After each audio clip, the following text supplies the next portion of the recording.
सकाळी सकाळी पुरणपोळीचा स्वयंपाक चालू झाला. पुरणपोळीचा नैवेद्य असतो देवाला. त्यानंतर दुपारी आवरून दोन्ही आज्या म्हणजे माझी मम्मी आणि चुलती गावाकडे चालल्या म्हणून शिवांश रडायला लागला. त्याला घेऊन नव्हते जाणार.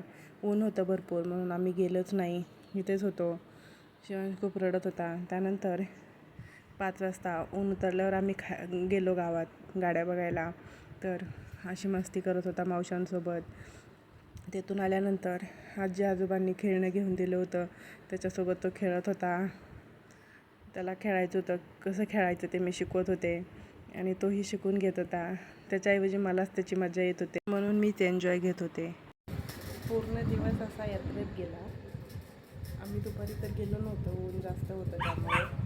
सकाळपासून थोडेसे पावसाळा वगैरे शिवांश किरकिर करतो. आता थोडंसं रिलॅक्स बसायला भेटलं आहे. जास्त काही शूट नाही केलं त्यामुळे मी ब्लॉग इथंच एंड करते. चलो बाय.